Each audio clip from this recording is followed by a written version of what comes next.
Bien, Monsieur Via, bonjour. Vous êtes le président de Arc Jetmo et aujourd'hui, visiblement, vous organisez une compétition.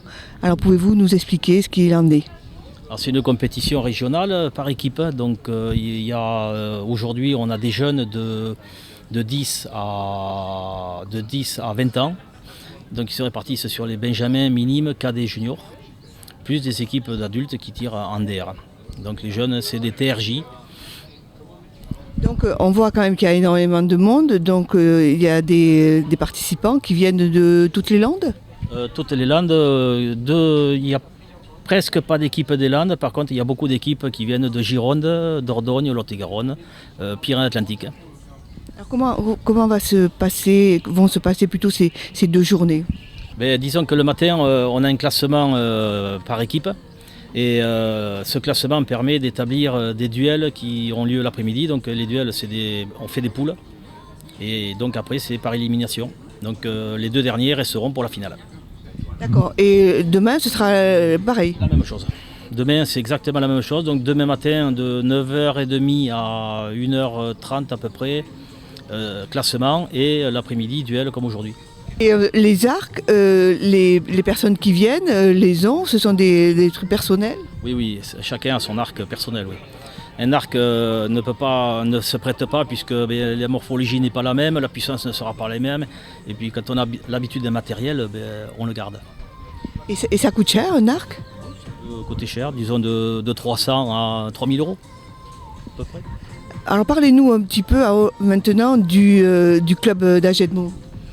Alors au club d'Ajedmo, à l'heure actuelle, nous sommes une 50aine d'adhérents, à peu près toutes catégories confondues, puisqu'on va de 9 ans le plus jeune à 77, 78 ans pour les plus anciens. Voilà, donc on s'entraîne, on a des brevets d'état qui viennent le mercredi et le samedi. Et après, nous avons des créneaux horaires qui sont plus souples le lundi, le mardi, le vendredi, sans entraîneur, donc on appelle entraînement libre, où chacun peut venir s'entraîner, tirer des flèches, et voir aussi les gens qui sont plus forts qu'eux, qui sont là depuis quelques années, tirer à des distances. Et cette manifestation, vous aviez prévu de l'organiser avant, non? Oui, oui, on avait prévu de le faire en 2020. 2020, on nous a confinés, donc on n'a pas pu le faire. Donc nous avons été reconduits pour 2021, rebelote. Et donc 2022, nous avons réussi à le faire quand même. Donc c'est très bien. Et alors combien y a-t-il de participants à peu près sur les 2 jours? Sur les 2 jours, on devrait avoir pratiquement 200 participants. Et après, donc demain, ou même ce soir, il y aura un champion. Ce soir, il y aura un champion. Il va gagner quelque chose? Un champion par équipe, oui, bien sûr. Nous avons des lots à remettre. Et donc ce soir, l'équipe championne sera championne d'Aquitaine. Et donc après, parce que l'Aquitaine est tellement grande que l'Aquitaine est séparée en 2. Donc il y a l'Aquitaine plus le reste du monde, on va dire. Et donc après, les deux vainqueurs d'aujourd'hui, les 2 finalistes d'aujourd'hui se rencontreront les finalistes de la Haute-Aquitaine dans les prochaines semaines. Et à quel endroit? Je ne sais pas encore.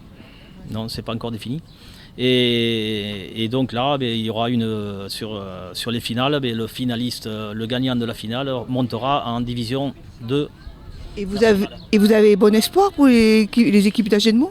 Non, l'équipe d'Ajedmo, disons, se maintient. C'est très bien parce que après, quand on monte trop et trop vite, c'est contraignant, que ce soit pour les tireurs comme pour le club. Donc non, l'équipe d'Ajedmo va se maintenir en DRE, donc en DR Excellence Aquitaine, donc c'est très bien. Je vous remercie beaucoup. Merci bien.